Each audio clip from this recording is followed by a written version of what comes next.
5:01 on February 3rd, 2025. I'm calling the executive session in order. Do I have to read the whole thing? Why would?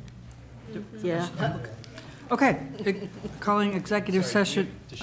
We do. We do after after she we're- reads.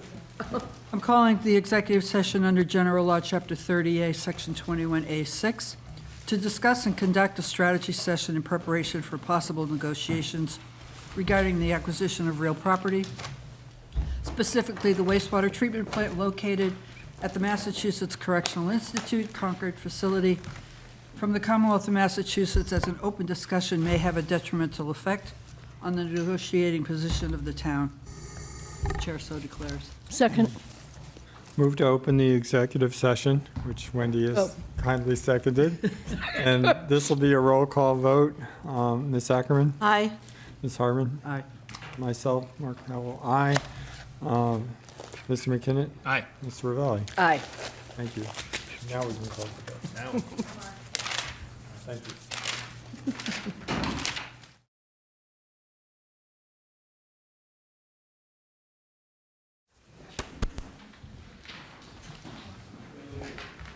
Good evening, everyone. It's 6:30. My name is Mary Hartman. I'm calling the February 3rd, 2025 meeting of the Select Board to order. Mark, would you take a roll? Sure, I see that all members are present. Ms. Ackerman, Ms. Hartman, myself, Mr. McKinnon, and Ms. Ravelli. Great. We're all here. Let's begin with public comment. Public comment is limited to up to 15 minutes with no more than 3 minutes allocated to any one speaker. It's also limited to items that are not on tonight's agenda. So do I have anyone who wants public comment? Hi. Hi. I'm Mark Moody, 62 Elm Street. So I've got some questions about APP 10, which I have in my hand. So this is the town's board committee and task force appointment policy, and it was been in place since 1979. And been reading this, and some things in this. One of the policies is that a resident can only serve on one committee. In spite of this, I've learned that Concord has 20 residents who serve on 2 committees, 10 who serve on 3 committees, and 1 resident who serves on maybe 4 committees. I'd like an explanation of why the Select Board doesn't follow APP 10. And further, regarding the Select Board's plan on the RTA Task Force Committee tonight, I've learned that the Select Board Chair dismissed certain I'm sorry, your name is? Mark Moody, 62 Elm Street. Mark Moody. Okay, Mark, you have to confine your comments to things that aren't on tonight's agenda. Well, it's related to the agenda, and can you then explain why there's no public comment on any agenda items? That seems kind of odd to me. It's the only opportunity I have to discuss this with the Select Board. Well, the purpose of public comment is for us to listen to you. It's not for us to debate with you. Well, So it's if not you a wanna- debate then, if you could listen to my I'm comments listening. on that. I'm listening. Okay. I've learned that the Select Board Chair dismissed certain volunteers and informed them that the committee was full without sharing the volunteers' names or consulting with the full Select Board. I've also learned that the Select Board never published or as a group reviewed and assessed the qualifications of the volunteers, and APP 10 does clearly require a public mention of these things. And I've also learned that one of the proposed members already serves on the committee. So don't want to debate, but I'm very curious of what your answers are for those kinds of questions, and I hope to learn those in the future. Thank you and for I your would comment. expect the Select Board to follow APP 10. Thank you for your comment. Anybody else?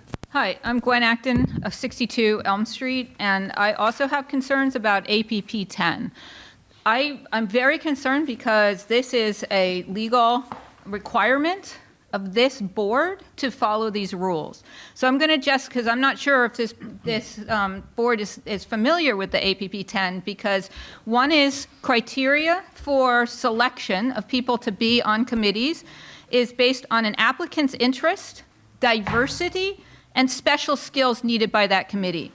We have about 25 to 30%, I don't think that number is exactly known, last I knew, of renters in this town. They are the most vulnerable residents of our town. And they should be included in terms of diversity. When you're talking 25% of the most vulnerable people in your town, they should be represented on committees, especially on issues that impact them directly. Second, my understanding is that it also says in here, Board of Selectmen appointments, nominations shall be made at one board meeting. So my understanding is there may be some nominations today, but it says, and formal action will not be taken until a subsequent board meeting. So hopefully the board knows that. I also want to read out of this document for you. Committee transfers in general, a member of one committee shall not be considered for appointment to another committee upon completion of the current committee until a member shall not be considered for appointment to another committee upon completion of the current committee term of office. And then I also want to read to you that it is the policy of the Board of Selectmen to enlarge the general pool of applicants through active solicitation of town organizations and through publicity in the press and on community access television. So I'm concerned because the actions that this board takes have legal ramifications, and if this board is not following legal requirements, our town is then vulnerable to legal actions. So I really want to encourage the Board of Selectmen to follow the policies which have been in place in terms of your selection of in terms of selection to committees. I think it's very important that this board follow legal requirements, and because otherwise they're going to be vulnerable to ethics considerations, legal considerations, et cetera. Thank you. Thank you. Any other comments? I see a hand raised. Elizabeth Moore?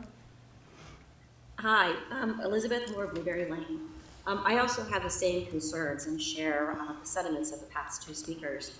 But wanted to let you know that I also did some research calling for the archivist to send some information on all of the committees and commissions and the number of people that are on multiple committees and commissions.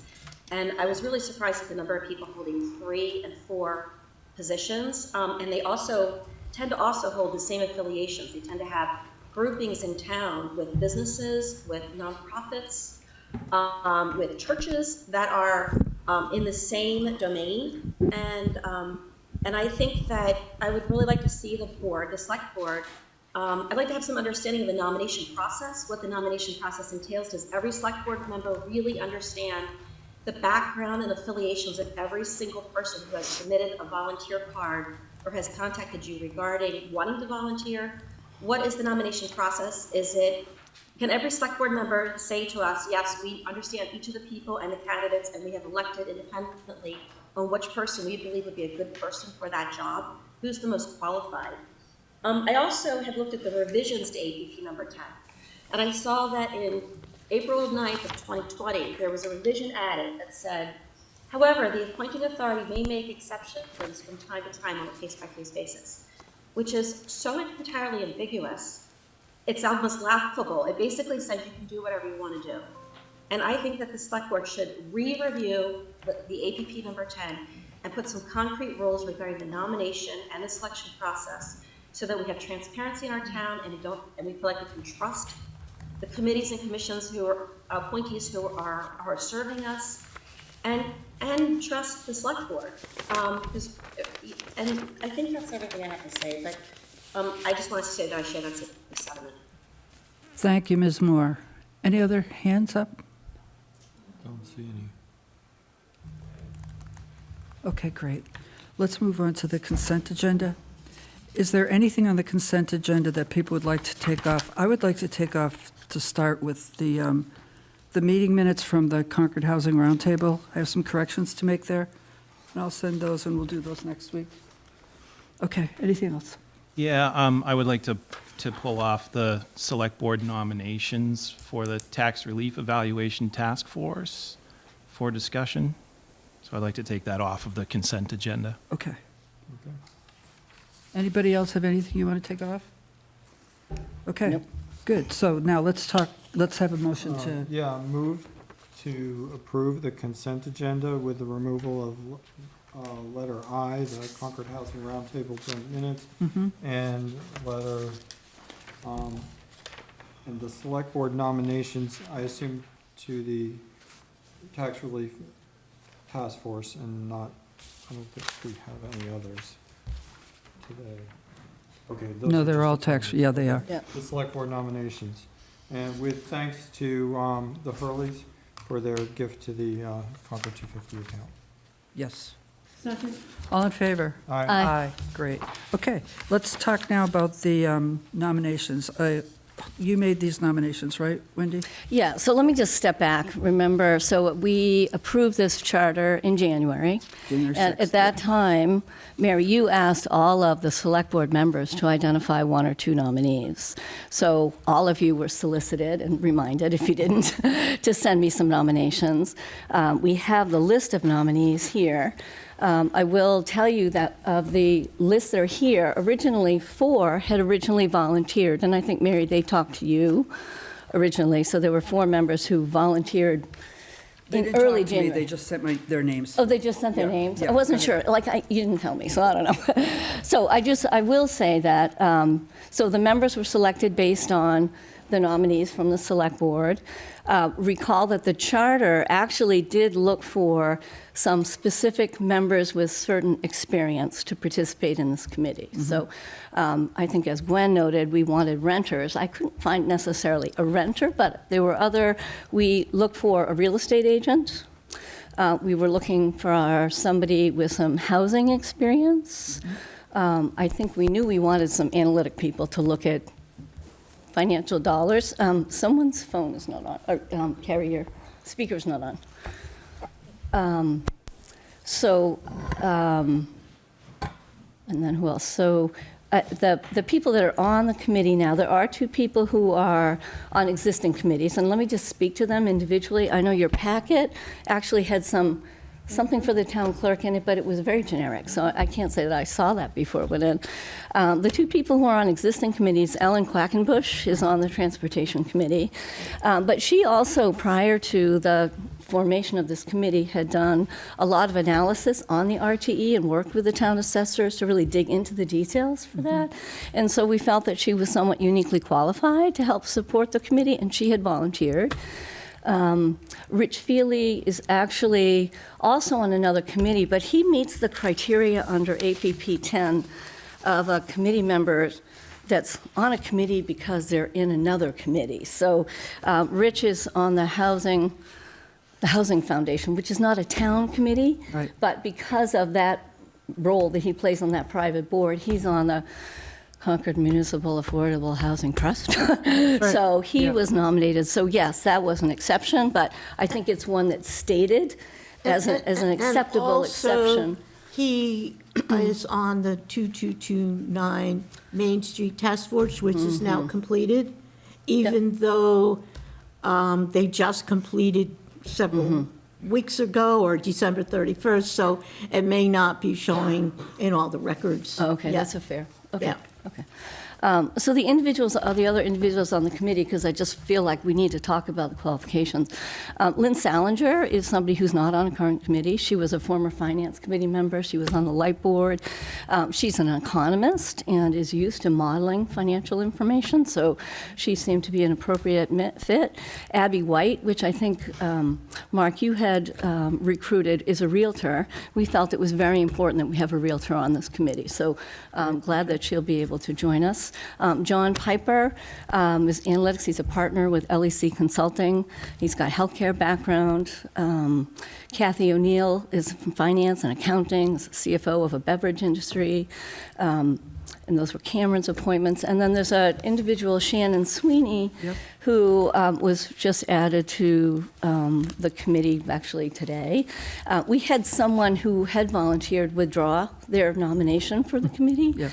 And so I was scrambling last week to find someone. Shannon Sweeney is someone who's been looking at all the committees around town, has been eager to get onto a committee. She is has a young family and was on the Concord Children's Board and is looking for a volunteer opportunity. So I think she meets an interesting demographic for the Yep, community. And good, we're okay. all interested in getting new people onto the committee, so I think that was important. So, so that is the committee that's there. Some of you know some of them, some of you don't know all of them, so. Right. And these were, all of these people here were nominated by a different Oh, member. yeah, so- everyone, someone So nominated how many are someone. your nominees?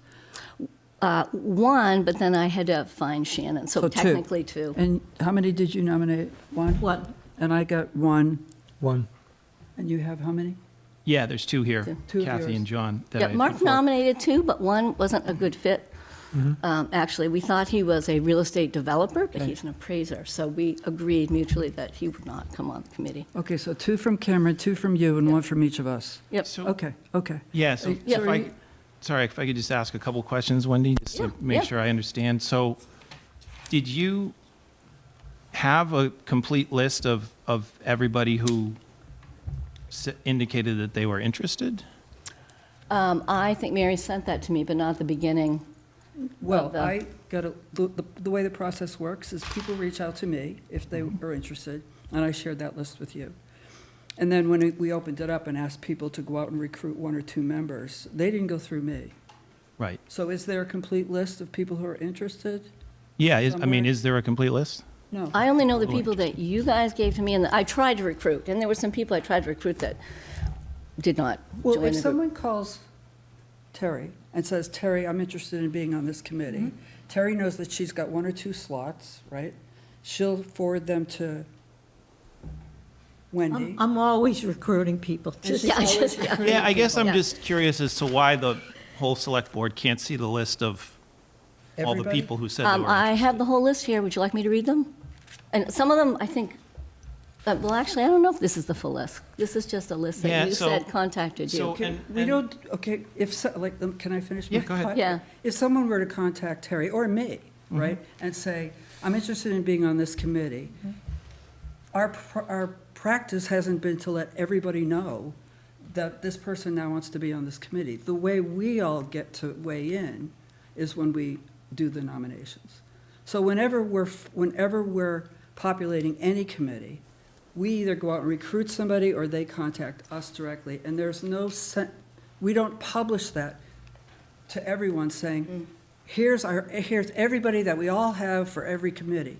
Yeah, I wouldn't expect that for every committee that, like if we're the liaison for an individual Does it- existing committee.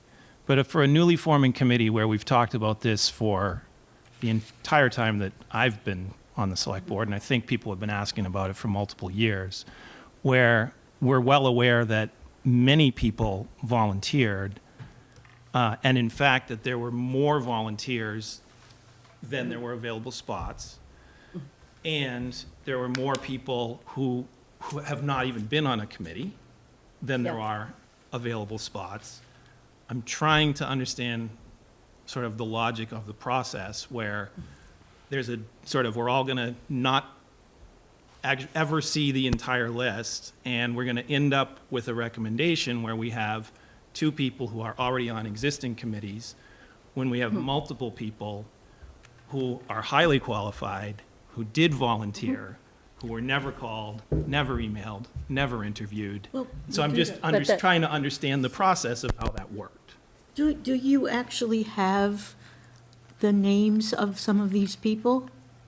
I mean, I don't even know other people that have volunteered. Do you have a list I of have people? some, You do? Yes, How and many there may people be do you have others. on your list? You nominated two.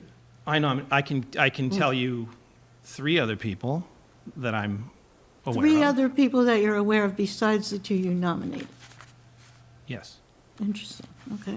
who are not on other committees, So, who I would deem to be highly qualified So people. what I will say that it is, And I Yeah. just don't know, Wendy, if you got Yeah. those names. I don't know if you vetted those people. well, so let me just tell you, so I left the January 6th meeting based on the direction that all of you would nominate people. I did not go back to any other meeting. So I took my, I got a option to nominate somebody, so I went and recruited someone who did not necessarily volunteer, who I think is well-suited from a skill set perspective to the committee. And I was looking at the charter to make sure we filled out. Charge. The charge, yeah, sorry, charge. to make sure that we got a complement of the people we said we wanted on that The committee. process we agreed to that night was that each one of us would send one or two names to Wendy, and that it was Wendy's job to look at the qualifications of the people and put together a balanced group and bring it to us. Yeah. That's what we agreed to that night. The other thing that's important about that, and this comes into play particularly when you're setting up a new task force or committee, is that you do need to at least populate some people that have done committee work before, because there's open meeting laws and process and procedure that's associated with that. Now, I'm not saying that other people can't do that, but this is going to be a group that has, we want them to do a particular task, we want them to get it fairly efficiently. So when I look at this list, I see a mix of people that have had some prior experience that's relevant and some experience running committees that's useful. Lynn Salinger, for example, is a former chair of the Finance Committee, so, is really going to be able to do that. And I also see some people who are first-timers, which is, I think, what we're looking for here. So it's those couple of considerations, I think, play into the questions about why some names may be familiar to people from other committee work. Yeah, so, I mean, if Lynn's had prior experience, that's great.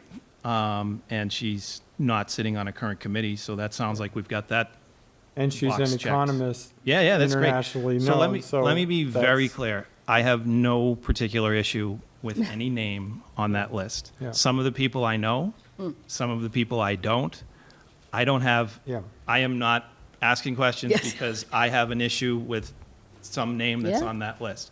From a process perspective and from a good governance perspective, I think that going to where you have people who have volunteered, and we have more volunteers who have not been on committees than we have spaces, We have four- absolutely. With Yeah. 100% certainty, we have more volunteers who have not been on committees true, than we have 4. spaces. Well, How it is we end up where we are going for APP 10 exemptions for people who are not uniquely qualified, but I don't understand that process, because Okay, let me say APP 10 is for, like, my understanding is if you said, I'm trying to find people and I can't find them, I don't have anybody to do this job, Yeah. and so I have to, like, but take it's not somebody just, who's already on a committee. it's not about just doing the job. It's like, what's their skill set? Okay. What's their background? Because So that- and did that. Been you on a vet committee isn't those? a good enough Okay, rec- so, is it- so highly qualified people, are you telling me you vetted the people and just determined that they were not qualified? The people who are? No. Remember. Okay, so they haven't been on a Okay. committee, and they're highly qualified, and yet we're not even talking to them, or interviewing them, or considering them to be on a committee. I don't understand that process. I believe that we agreed to the process, and I said that a few minutes ago. We agreed to a process here in this room, and you were here. By a 4-to-1 vote, Well, one no, opposed. No. So- You didn't agree to the charge, right? Right. You voted against the charge, right? so you're saying that I came up with this process? No, I'm saying It's a that- broken No, process. I If said you we end up, agreed. if you. Cameron, can I finish what I'm saying? Sure. I said we agreed to a process, okay? You voted against the charge. We never took a vote on the process, okay? So I Okay. guess you can say you didn't agree with the process. Okay, you were here, you could have said that then. But we agreed that the process would be that each one of us would nominate one or two people. We would send that nomination to Wendy. Wendy would vet those and put together a balance. I sent 3 people to Wendy because the first person I sent, who would have been great, right, got a promotion, so he couldn't be on it. The second person I sent, I thought was great. They couldn't be on it because now they're involved in national politics. So Wendy was the person to look at people as they came and try to balance. Just because someone hasn't been on a committee before doesn't qualify them to be on this or any other committee. So she was under no obligation to go out and bring new people in. Her job was to take the nominations that we gave her and best fit into a balanced. And I also agree with Mark's point that it's important to have some people on the committee that understand how committees work. As an example, Lynn Salinger. No, as. Well, example, there are a couple of people that have Frank done Feely. work prior to this on committees. But I think that the process that we were engaged in was No. one that was expected to have contributions from each of our perspectives to this group. And I, gave it some, I did not have people who were actively seeking to be placed on this committee by me. So instead, I thought through people who had what I consider to be important, relevant experience and suggested those names, contacted them, found out whether they had an interest in that, because sometimes it's the person that knows a lot about a subject or has domain experience that may or may not be paying attention every day to these processes that We have to can make move a on. good condition. I'm a public, I would taking like to talk, public- there's not allowed, because taking you guys are public comment. violating your own policy I'm not here, taking- which asks, that Sorry, says. your name you is- guys- It's Gwen Acton, 62 Gwen Elm Acton, Street. you are not a guys member of the violated your select own board. process here, Please be which says seated. that you need to solicit from all these different groups. Your process, you said we agreed on a process. You guys have a process in Please place. be Thank you. seated. You are not a member of the select board. So I guess I just want to say that there is a charge for the committee. Yes. And part of the members who are selected are going to be thinking broadly, making sure that everyone's interests are represented. So that is their responsibility. So when this committee forms, anyone who's concerned about someone not being represented, those concerns shouldn't be concerned about it, because the committee has to get to all those issues and look at things like renters and real estate, et cetera. So, the committee has to fulfill the charge, and they will do that. And as liaison, that's my job to make sure they do that, so. So what do we want to do? I want to hear from the other members. What are our options now? Our options are to move these nominations to the next step, which would be the appointments, which would be next week. We could delay the nominations for a week. I think those And I guess I just want to know what that means. If we delay it, to do what? get more input, maybe, I don't know. That's a good question. I I don't mean, know. I just want us to That's a good discuss question. that, because, Well, what, yeah. So if there was a delay, I would propose that would be to have the entire list of people who indicated that they would be interested. So, And to what? to understand what the vetting process was. so exactly So- what would that be? So. Yeah, help me Wendy would go out understand. and contact every person? No, well, Oh, so I would start with, here is a complete list of everybody who said that they were interested, okay? And Wendy, if you have already gone through and vetted all those people, I'd love to see, here's how the vetting was done, or here's how the decision was made. And if the actual conclusion is we didn't vet some of those candidates, it might behoove the select board or us to consider vetting those candidates before we move forward with putting people in APP 10 exemptions. So You know, just- I'm worried that what we're really trying to do here is to get specific people on the board and knock other people off. Not true. Not true. So I just, to me, this process is broken if In what this is way? the way that we end up with these decisions. Well, we publicly voted how to We- consider nominees. I mean, we discussed it, and we need to agree on a new process if that's what we think we're going to do. But I don't know that we need to necessarily. We did agree on a process. I guess you feel like you disagreed on the process, but the four of us, I thought, agreed. Did we agree on a process? I thought we agreed on a process. We that did, would because each- Andrea sent something out immediately we the would next each day. nominate one or two Right. people. Right. We'd send that to Wendy. Wendy would take those one or two people and also maybe reach out, I guess you reached out to Lynn, to put together well, that was yours. That Yeah, was yeah, your no, one Lynn was person. mine, yeah, To yeah. put together a committee that, in her opinion, was balanced. And I think that's what we agreed on, and I believe that's what we did. And this was actually a new process. Usually what we would do is whoever did the charge would do all the appointments. Yeah, actually, I do remember this. That's That's been what our happened on the process solar task force, yeah. forever.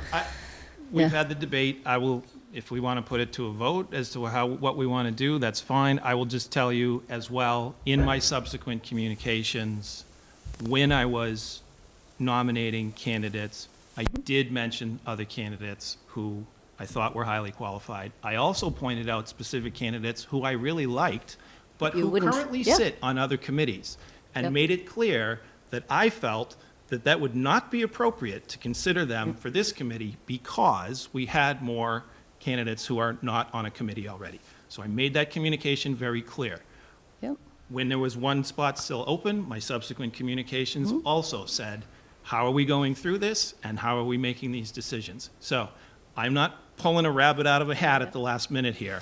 I have communicated very openly and transparently throughout this process as to who is on those lists, and I just want to make sure that when we're doing this, for all the citizens of Concord, that we are open and transparent and that we're considering the fact that APP 10 is only there when you really need it.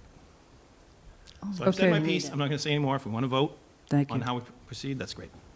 Do I have a motion? I'm going to move that we place a nomination for the Tax Relief Task Force for terms expiring on April 30th, 2026.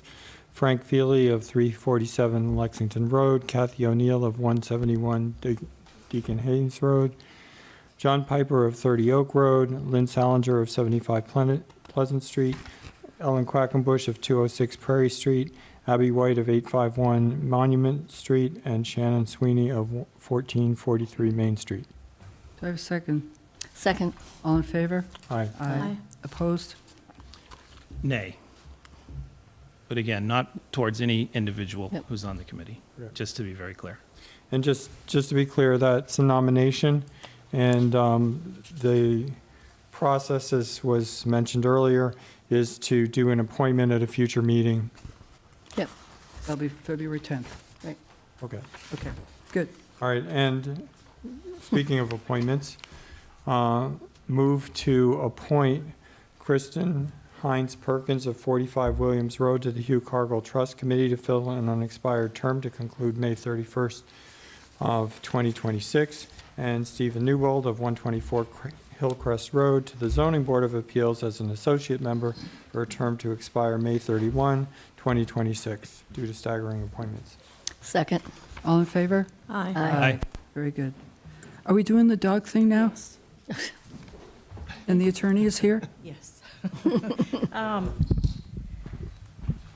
I have to recuse myself. Yes, yeah. So, Okay. do you? But it's still part of the, we don't have to close the meeting. No, no. No, she just, Just an yeah. update. This is an update on the dog hearing. Yeah, so thank you and good evening. I know we have our Animal Control Officer, Jen Condon, who is online, and I believe we have our Special Counsel, Greg Corbo. Andrea, can you confirm that Greg is online? Yeah, okay. I was trying to see. I couldn't locate him. So I did send you a memorandum earlier today. So just to recap, back on August 5th, 2024, you received a request for a dog hearing for a nuisance dog by a member of the community. We did engage Special Counsel Greg Corbo, again, who is online. He's from Copeland and Page, who met with us back in August, and he outlined the applicable town bylaw and state law that governs this particular type of issue. You asked several questions, which I've just recapped in the memorandum. So basically, you wanted to know whether or not you had to call a hearing if you had any discretion, and the attorney responded that you do have discretion to call a hearing. If you chose not to call a hearing, there would be no finding and there would be no avenue of appeal under either the town bylaw or Mass General Law. And at that meeting, after quite a bit of conversation, you decided that you wanted to refer this to mediation. And so we engaged our local C4RJ to enter into, or to offer mediation to the two parties. We originally said that we would allow 45 days. We asked to continue because it seemed like things would be moving forward, but 45 days wasn't enough time. There were a couple of continuances, and then in November, we heard verbally from C4RJ that the mediation was not going forward. And then finally, on November 18th, we received a written report from C4RJ just outlining that there was attempts made to bring this to mediation that were unsuccessful. And then unfortunately, with the holidays and schedules, we were not able to bring this matter back to you until this evening. So I'm hoping this evening that we can decide to, what I'm going to recommend is that you do not call a hearing and that you close this matter. And the reason I'm recommending that is often in these situations with nuisance dog complaints, the issue is a dog owner is leaving a dog outside in an enclosed area, but the dog is barking and causing an issue. In this case, that's not happening. The issue with the dog barking is when the dog is either entering the building or exiting the building. So in the former, it's much easier for the board to hear, and if the board makes a finding, to have that finding monitored, right? So if the issue is the dog is left outside for a lengthy period of time, it's easy to say, you know what, the dog needs to be outside for a certain period of time, and we can monitor that. Where we have a situation where the issue is just when the dog is entering and exiting, that certainly would be hard for you to come up with a finding that we could monitor. I will remind the board that before the complaint was presented to you, the owner of the dog had made an offer, and that is documented in the report from the mediator, to provide some soundproofing. And the complainant did not accept that offer. And then when we offered mediation, unfortunately, the dog owner did not want to participate. So it seems like in each instance, one party has made a positive move, but collectively, we're not making any progress here. And so while I'm sympathetic to all of the parties, I'm not sure what type of order or finding you could come up with that we would be able to monitor and decide whether or not there was compliance. So that is what I have to say. Again, the attorney is here if you have any questions, and the animal control officer is here, who has spent significant amount of time talking to the parties over many months to try to bring resolution. Mm-hmm. I have a question about your recommendation. Yes. So there's 3 parts in the memo to us, 3 recommendations. Oh, yes, and I did not mention the third, right. So the third point would be that we could extend another offer for mediation, and maybe that would be of help. Okay, so my question is, are you recommending that these 3 things happen one at a time? First number 1, then 2, then 3, or they're all at the same time? Happening all at the same time. Okay, then I'm trying to figure out, because number 2 says, select board send a letter to the complainant notifying that the matter will be closed without a hearing, given that the dog offered a reasonable solution to mitigate. So I'm trying to figure out if we do that after we do number 1, which is asking the owner to re-offer. You see what I'm saying? You certainly could do that. This has been going on for a long period of time. Right. I'm eager to close it as well. I'm just trying to figure out exactly what you're proposing here. You're saying to do all 3 of these.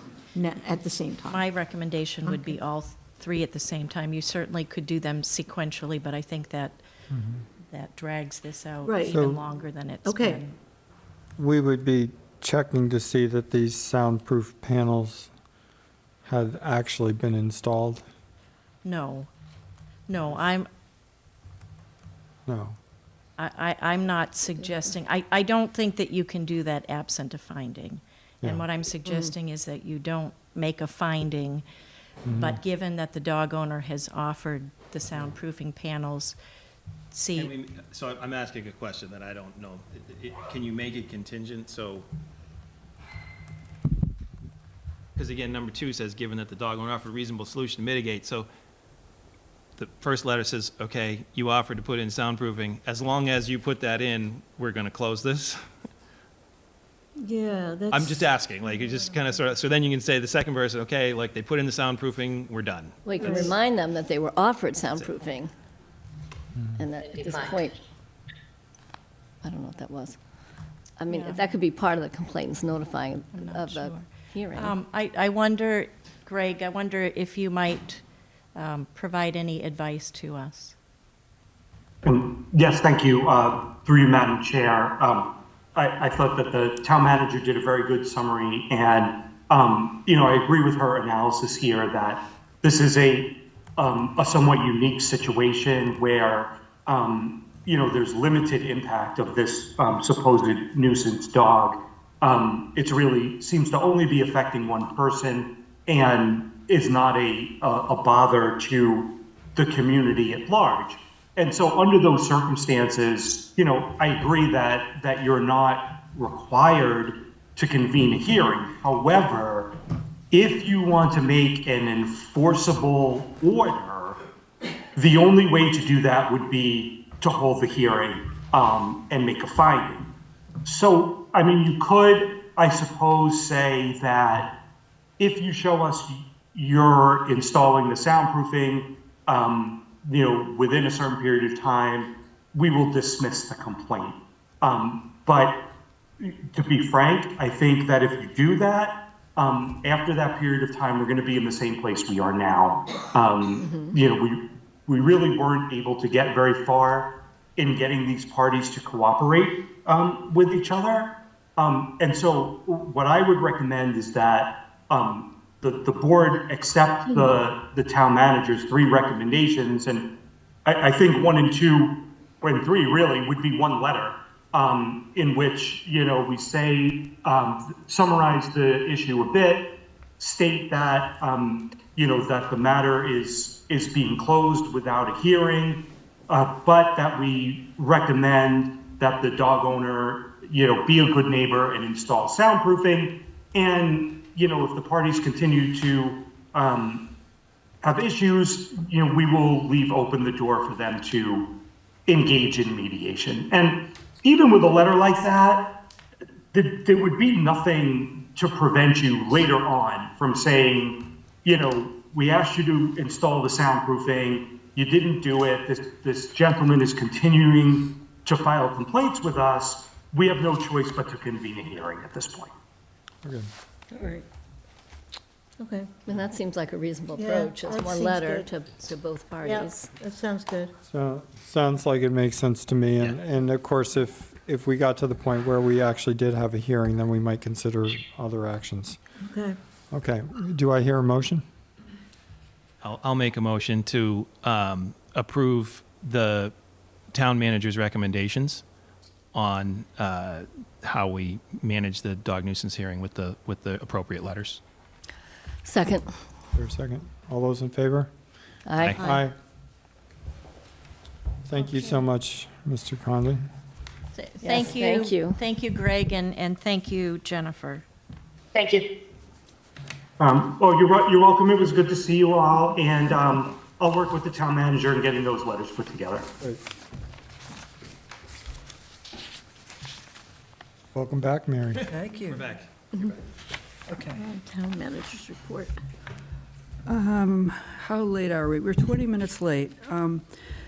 Carrie, you want to give us a brief town manager's report? I do just have You're a always few brief. brief items, but they can wait if you're good.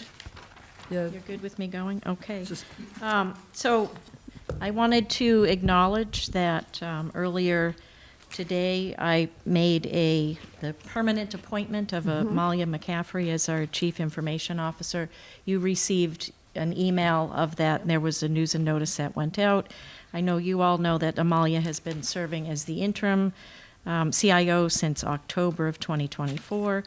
During this time, she has demonstrated exceptional leadership and expertise in the role, and we're really excited to have Amalia in this position on a permanent basis. I did want to mention that the town has received $15,279.99 in a grant for assistance to firefighters. That's a very specific amount. We are going to use that to purchase some turnout gear, some cold water immersion suits, and one ice rescue board rapid deployment craft. So that was very exciting news. We were eligible for a total of 19, and again, we received 15,300, give or take. CMLP is announcing the start of its annual tree trimming program in the right-of-way to maintain safety and reliability of electric and communication lines. I think there was a news and notice that went out, or it's going out tomorrow with some more information. So we will be working with our contractor, Marquee Tree Service. We are doing tree trimming on 50% of the trees in the right-of-way, and we expect to have this completed before the 250th. But if it extends further, we obviously will take a pause for the 250th and continue after. The last thing that I wanted to mention is that we did receive 3 proposals for our RFP for cell service at the landfill, and we will be making an announcement on that at your meeting next week. But we do have good news to report. good, good, good, Okay, good. thank you. An announcement that are you going to That award we, the bid by that we then? are going to award a bid. And Fantastic. Megan says I can't say more than that That's right okay. now. That's really good news. So thank- Congratulations that we. Preview of that- coming attractions, Yes. yeah. All right. Okay, next thing is the chair's report. First thing I want to talk about is on February 12th, there will be a joint meeting between the CPW and the Transportation Advisory Board for us to work together for their upcoming warrant article to bring the roads up to repair, and how that integrates with some of the Transportation Advisory Committee initiatives. So that's February 12th at 4 o'clock. If we're going to have a quorum at that meeting, please let Andrea know if you're going to go, because if we're going to have a quorum at that meeting, we need to post it, okay? I'm definitely going. Andrea, So just let her know. So it's February 12th at 4 o'clock. thank you. Great. I want to remind people that next Monday is also the forum for the 2229 Main Street. That's a big event. The land use matrix, I've been working on writing up a draft of the charge. I'll be presenting that to this board on February 24th. For the public, I want to let them know that we're working on a response to DCAM's letter about the transfer of the wastewater treatment plant to the town of Concord. We had an executive session tonight to talk about that, and we will be hopefully drafting a letter within a week or two. Our deadline is February 24th. And then finally, I want to let people know that we had a very successful forum on commercial development Wednesday? At the library, and I thought it was really a good start to help us articulate to the community the benefits of commercial development here in Concord, specifically around easing the burden on property taxes, but even more importantly, inviting businesses in here, the types of businesses that we want. So it's really understanding the type and the scale of commercial development that Concord is willing to have now. And I thought it was a good start to a conversation that we have to continue. So that's all I have for the chair's report. As far as liaison reports, does anybody have any questions from other people around their liaison report? I'll just provide a brief update because I didn't have a written one because things were happening so late into the week. But the MCI Advisory Board Selection Committee for RFPs met last Wednesday and invited 3 respondents to interviews with the selection committee, which will take place tomorrow. We also had a productive meeting with DCAM on Friday, where we delved a little bit into the evolving relationship with Mass DOT and how we might jointly approach that topic. So again, That was good. a lot of things happening on Fridays and Mondays before or after the deadline for liaison reports. Yeah, you have big Mondays. Yeah. So, Mark, can I just recall, so the last Monday, you had a meeting with DOT, right? Mm-hmm. Did you, the group, agree to meet quarterly to sort of keep the Yes. conversation going? Okay. Matter just of wanted to fact. check. Yep. Yeah, so we're trying to set up some working relationships with them, which will involve some information sharing and contact and connecting them to the Stantec transportation planning work that's already going on, with the hopes that all of that is going to feed into the scenario development and that the vendor that we choose in the RFP process will be able to leverage. Great. Thanks. Anybody That's else? it. No? Great. Okay, Just because it's timely, if it's okay, just for a Go second. So on my liaison report, which is very brief, and it does say 3035, not 2025. I know we move slow in Concord, I but know. it's not, it didn't take us 1,010 years to get to this one. But so the town meeting subcommittee did vote 5-3, because we talked about it last week. So Yeah. it voted 5-3 in favor of the motion that is to recommend to the moderator using clickers routinely for votes on motions to approve articles from the warrant. So that was just, I wanted to close the loop on that. I believe, since then, though, has the moderator decided to actually bring that to a vote at town meeting, at the beginning of town meeting? I don't know. At the time last week, it was, Carmen, there was two options. One is to Yep. ask the select board to make that decision. The second one was to ask people She's good. at the town meeting Yep. to just say, hey, if you want to, are you good if we do it this way? I think the So- latest is that Yeah, she's so I going know to that ask was town meeting. under Yes. Discussion. Wow. And I think it also had to do with whether we're going to have clickers at one night, all nights, you know. Well, so- that I think we're moving forward with the 3 nights. I think it was all okay. nights, Okay. routinely, Yeah. I think was So the it's key word. routinely, so for all nights. Yeah, Okay. Yeah. So I just But, wanted to, yeah, Close but the I vote. think it's progressed after that I believe Carmen is going to ask Okay, that's town great. meeting at the very beginning. Okay, Yeah. good, Well- okay. Anybody else want to highlight anything in their liaison report for the public? No? Okay, good. The lease of land. Megan, you want to? Thank you. Yes. If you recall, this item was discussed at a high level at last week's meeting. There's a memo in your packet that includes language for your consideration to amend the leasing of land bylaw to extend the maximum lease term for town-owned land from 10 years to 30 years. So the only change in this is just that, to change it from 10 to 30 years. This change will provide the town with greater flexibility in entering into long-term land leases, particularly as we explore opportunities to enhance cell infrastructure. A lot of times, a longer lease can be a tool to attract investment in infrastructure projects, as it ensures that the lease duration is sufficient to justify the capital investment required for things like this.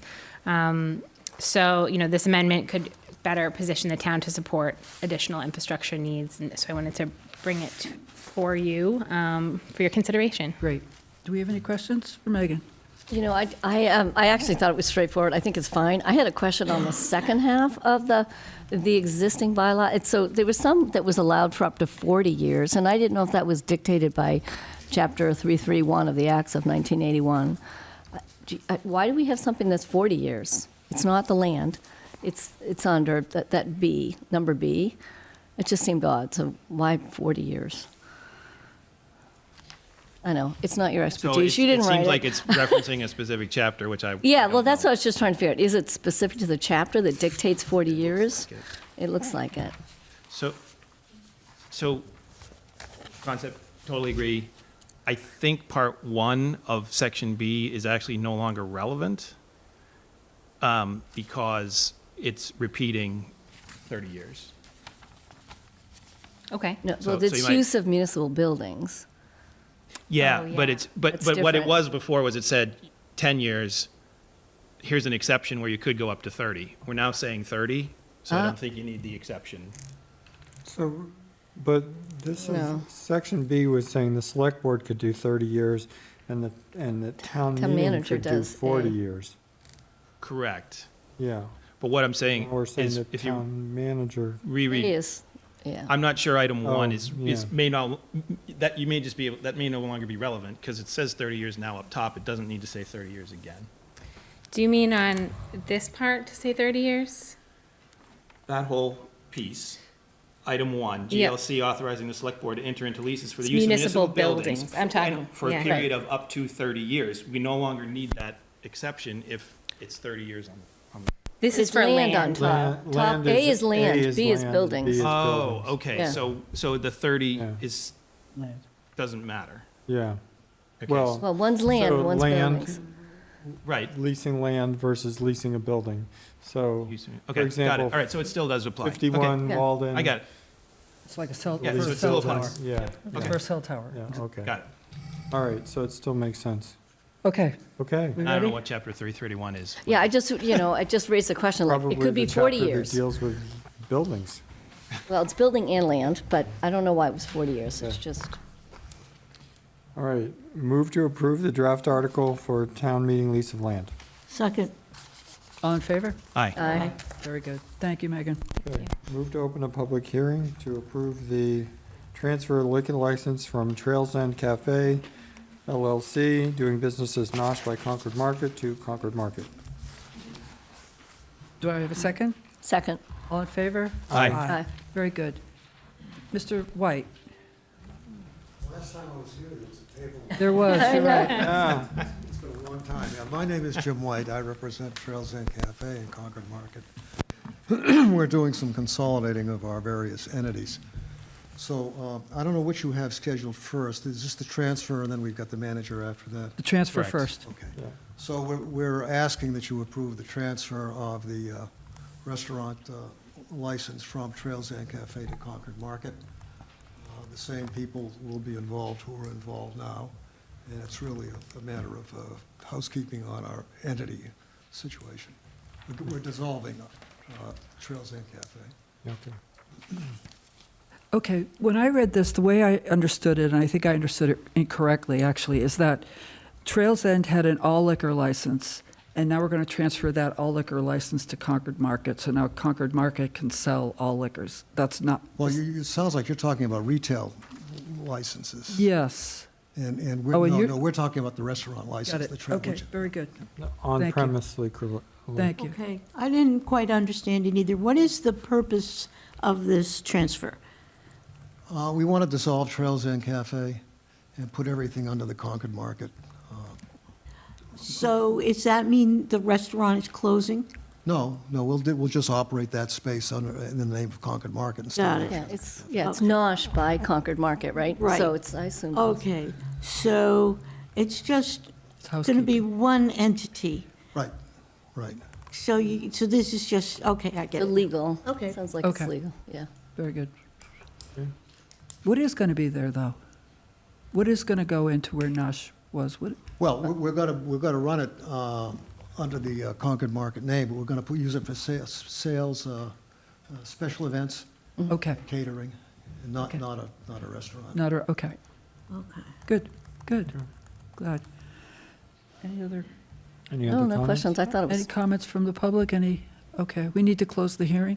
Yeah, there's no public comment at all? No. Okay, great. Move to close the public hearing on the transfer of the liquor license from Trails End Cafe LLC to Concord Market. second, All in favor? aye. Very good. Do you have a motion? Yeah, move to approve the transfer of the liquor license from Trails End Cafe LLC to Concord Market. Second, All in favor? Aye. Very good. Okay, let's go. Thank you very much. The next matter before you is the change of manager for Concord Market, from the existing manager to Mr. David Hartley, who is sitting here. He has taken over in charge of Concord Market, and so we'd like to have him officially appointed as manager by you. So you'll be the manager of Concord Market? Yes. Very good, very good. It's a good place. Yep. yep. A lot of paperwork. Lots of, lots. That's You're a lot. telling me. Yeah, I know. The very, Okay. good, very It's good. good. Yeah, Yeah, that's great. Any further discussion? I don't think Questions? so. No I think we're questions? good. No? I think we're Okay, good. move to approve the application for change of manager and alternate manager of record for Concord Market. Second. All in favor? Aye. Thank you for Thank you, coming Jim. here Thank tonight. you very Congratulations. much. If I can end with one notice, I'm happy to report that we're going to be opening a branch of Concord Market at MIT Yes. Yeah, we knew that, yeah. later this month. Excellent. Yeah, it's great. Excellent. What's the address going to be? Where is that? 84 Mass Avenue, right in the Stratton Student Union Building. Oh, Oh, it's right in the nice. building, yeah. Very good. Well, we're excited about it. Congratulations. Concord has given us the liftoff we needed to get there, so. thank you Good. very Good much. luck. Congratulations. That'd be great. And welcome to Concord. That's great. Yeah, Thank you. I was there today, and it's coming along. Okay, yeah, yeah. good. Great. Good. Congrats. Good. Well, that was good. Okay. Okay, what's next? Oh, okay, next is to discuss the Concord Carlisle Regional School District's letter that we all received. I've got the two members of the school committee here. Let me give you some background on this. On December 17th, Julie Viola sent me an email asking me if I was willing to, if I supported if I would support an application for money from the CPC out of their cycle for the amenities building. And I responded saying that I didn't think it was the place of the select board to tell CPC what to do because I think they do an outstanding job of vetting applications. But I also said, I don't think I said it in that email, but I said it in person, that I personally support the amenities building as a warrant article, but I did not support, I was not going to, how do I say, advocate to the CPC that they open up their application window outside of their cycle. Subsequent to that, on January 27th, Ms. Viola sent an email to the entire select board, and given that now the entire select board is being asked, I thought it was appropriate that we discuss it as a board. And so if you want to take a minute to just, a minute. Sure. I won't read the whole letter because it might take more than the We letter. read the letter. 2 minutes. No, I just, it wasn't in the packet, so for anyone that was here. We read the letter. But I think the gist of it is, we have the 2 cycles. I know we're in a Concord meeting, but it is a regional district that we're talking about. And the 2 cycles for the 2 towns are not just a little bit off, they're quite far off. And just the timing of getting the information that we needed did not coincide with the Concord typical process. But we have submitted in Carlisle for CPA funds. We're going through that process on time. When we went through Concord, we made the ask to open it up off cycle. The biggest concern that I wanted to raise with all of you is, number one, there was a question that was raised in December about the legality of it. We've passed that, so I want to make sure that that's not a concern anymore. We've checked in with the statewide agency, in addition to just the CPAs in both towns. We know we're asking something off cycle, but the extraordinary circumstance that we've come to CPC with is just the taxpayer burden in both towns, but specifically to Concord. We really just want to make sure that this is brought forth. We also know that we are out of compliance from an ADA perspective. And while it is on the CCHS campus, just truthfully, I'm coming through this as the steward of the property. But we really are doing this based on constituents that are in demographics outside of just student athletes, for use of toilets at the high school. There's high school graduation there, Kicks for Cancer, a number of other events. And the reason that I've solicited is when we went to the Concord CPC, they asked, we really would like to hear support from other groups in town. And so while I understand that you don't want to advocate for it, that was part of the ask that was made. I'm going to make the similar ask to other organizations. Some of them I already have.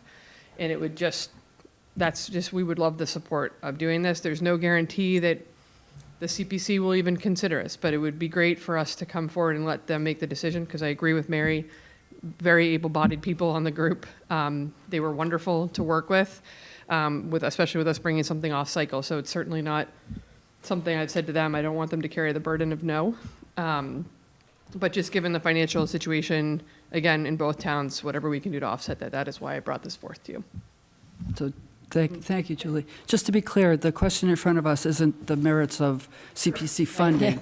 The question in front of us is, does the Select Board want to communicate our thoughts to CPC? I'd also like to remind us that out of the, I think, 9 members of CPC, we appoint 5.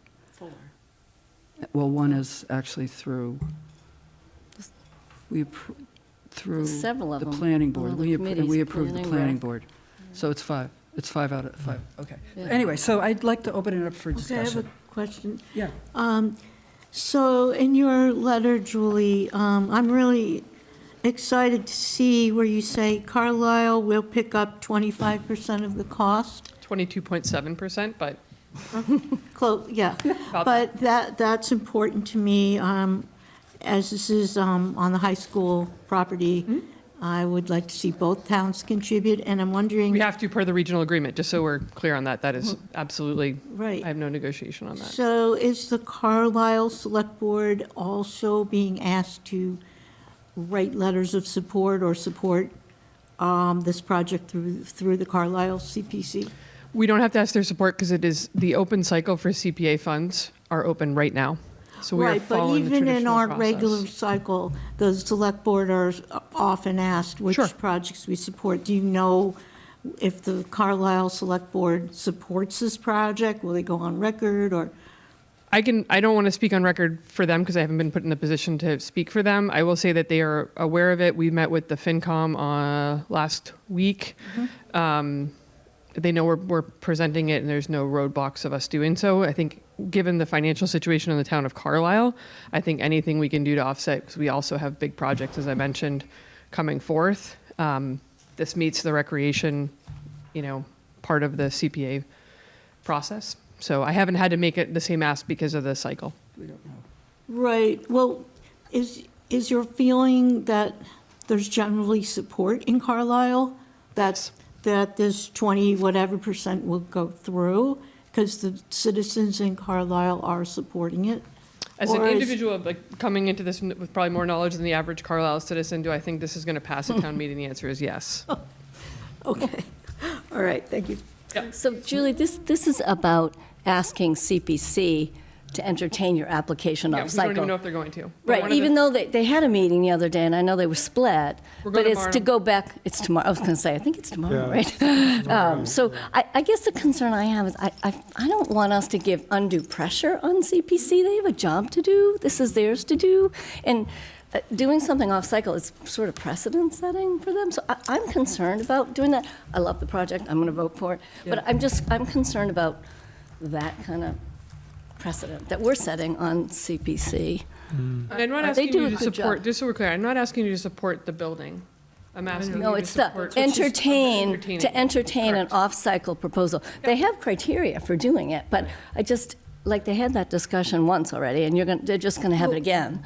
So- And they will have it again, and I trust Right. that they'll do a great job. I mean, I know Yeah. the chair, he does a great job. I mean. They're very I- thoughtful. They're very. Yeah, we're all in it's- agreement if on we that. all If we Yeah. all did as good work as they did, we'd all be, well.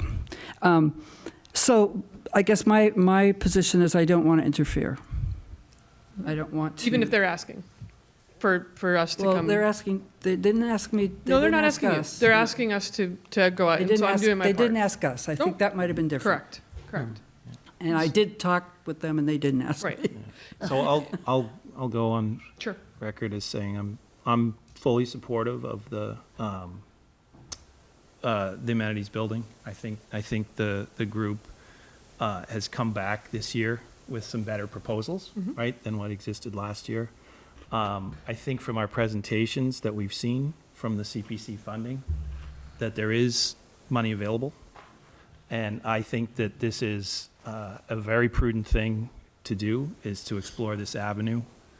And the fact of the matter is that this is an unusual circumstance because it is a joint venture, so to speak, with Concord and Carlisle, because those two cycles will never line up, right? So it's saying, hey, let's wait until the cycles line up sounds impossible. So something's got to give. Somebody's got to say, hey, what's a creative way to get after this? Yep. So I'm fully supportive. Are you supportive of us I would be supportive. Sending our- I would be supportive of us saying we would like the CPC to consider it, to consider the application. They are considering it. Yeah. It's on their agenda tomorrow night. So, That's great. yeah, So I think what this. exactly do you want us to do? What are you supportive Well- of? They're asking to hear if there's any other committees in town that are also in support of a, obviously, what? they're putting it on the agenda because we asked as a school Right. committee. Yeah. And what they're asking is, are there any other groups in town that would also support it just being considered? And I think the precedent, I hear everyone on this, and I never, coming from somebody who has a full-time job, kids, and doing volunteer work, I am not trying to create more work for anyone. I know how much work it is for people who are volunteering their time. But I also know how much, I mean, I don't even live in Concord, and I care deeply about your tax rate. I don't want to see anyone's taxes get raised for something that really is around, you know, a lot of it around disability and protecting risk. So I'm not trying to make more Mark, work. let's hear. Yeah, so I think that this project does fit into the category of CPA-funded project requests that represents an avoidance of what would otherwise be a levy limit exception or something within the levy limit to which, so I'm always supportive of those kinds of projects. It seems to me that the alternative, and certainly the CPC approves some projects whose funding doesn't get spent for some period of time. So let's be clear that the alternative would be to wait till, get the Carlisle approval, wait till the next cycle, and then try for Concord approval, and then get so that's arguably a year delay. I would encourage the CPC to consider that, which it sounds like they are, and I would also encourage the school committee to, if the CPC, for reasons of their own, understanding their process way better than I do, decide that they can't entertain this in good order, then that needs to be the answer, and the building probably needs to wait a year. That Or it said, won't Well, pass. it's a town Or meeting it article. could That's pass. the alternative. yeah. It could be a and town this- meeting article. Yeah, but what happens is if it's a town meeting article, Yeah. then it's over and above the CPA tax that we're already paying. So then it's coming out of a different pocket, and now we're spending more money just to get something faster because we've been hearing at the same time that this is a long-standing need of the community going back 10 years, and yet somehow we missed the deadline because this was going to be the year to apply on a timely basis to the CPC. And now we're being asked to say, okay, well, let's go ahead and ask them to do something exceptional. And I don't object to the ask. I think that we need to understand that they do typically have a warrant within a warrant, is what I call our CPC article, because it's usually 14 or so projects which are all working their way through the pipeline. And so I'm just saying I would encourage them to consider it carefully. I'm supportive of them considering it, and if they do and approve on it, I'm certainly voting for it, whether it comes to time meeting this year or next year. So you've heard our feedback. That's great. Thank you. Thank you. All right. Appreciate it. And tell CPC to watch the video. Okay. Okay. Okay, Anthony, town guideline spending. Oh, gosh. Well, we're pretty much on time, so that's good news. Should have done this first. It's always like that, right? Oh, we should have done this. Oh, it's- I'm already heard. Good evening, Anthony and Sal. You ready? yes? Yeah. All right, Go great. Good evening, Anthony and Sal, the Chief Financial Officer for the town. So tonight, we're going to go through this presentation, and it's an update on where we stand right now for the FY26 operating budget. So can we blow that up full screen and then go to the next slide, please?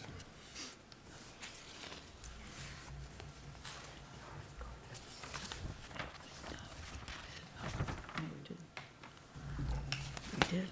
All right, so the If you hit the next arrow. All right, I'll just go through it. So the agenda for tonight, I want to go over the overview of what the Finance Committee final guidelines were for FY '26. I want to go over the guidelines, FY '26 operating budget target in dollars. Then I want to go discuss the overview of the town's FY '26 budget calendar, a review of FY '26 departmental requests, and then a review of the FY '26 summary versus the guidelines budget target, and then discuss the FY '26 operating budget next steps. Can we have the presentation up on the slide? Great, thank you. I have the presentation button.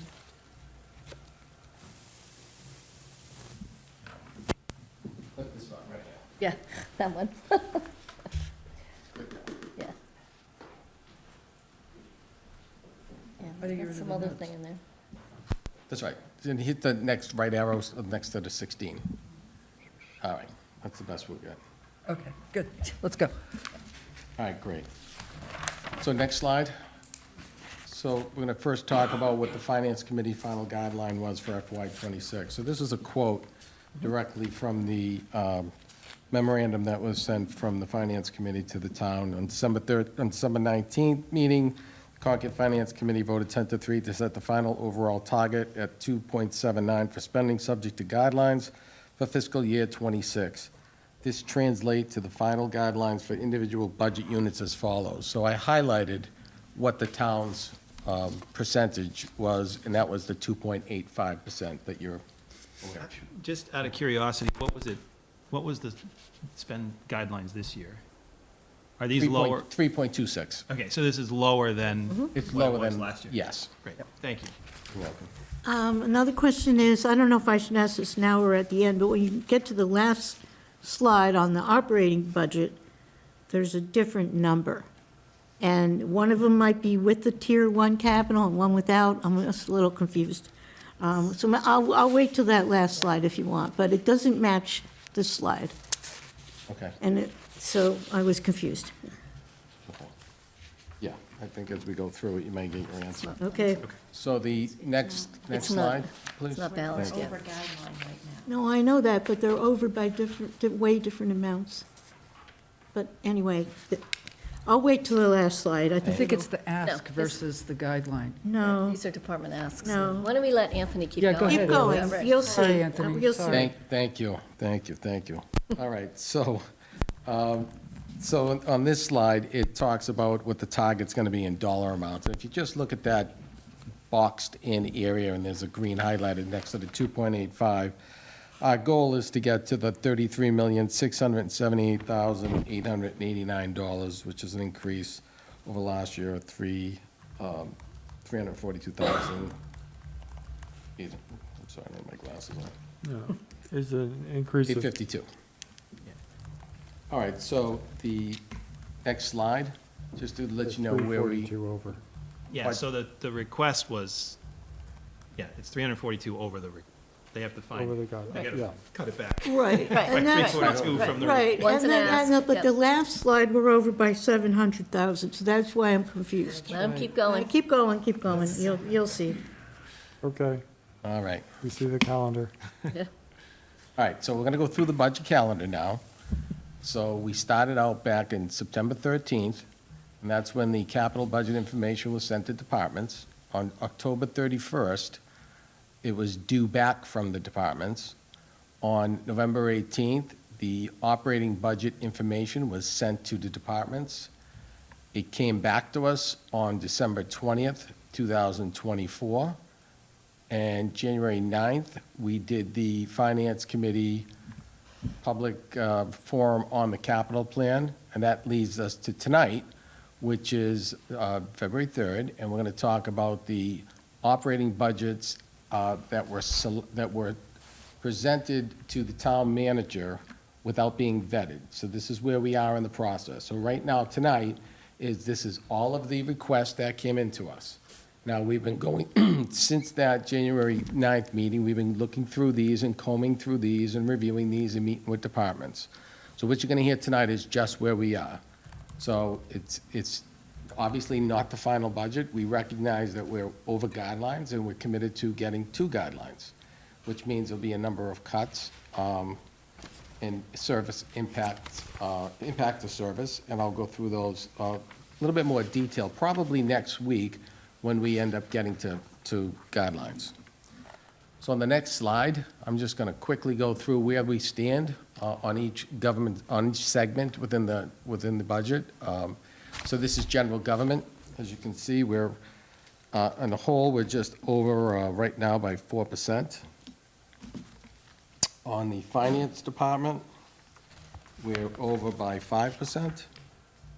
And these are again the requests. On planning and land management, we're actually negative by 6%. On human services, we are over by 6%. On public safety, we're over by 5%. Public works, we're over by 11%. And on the unclassifieds, we're actually over by 1%. So on the summary slide, which is the next slide, it kind of groups everything together as far as what this means.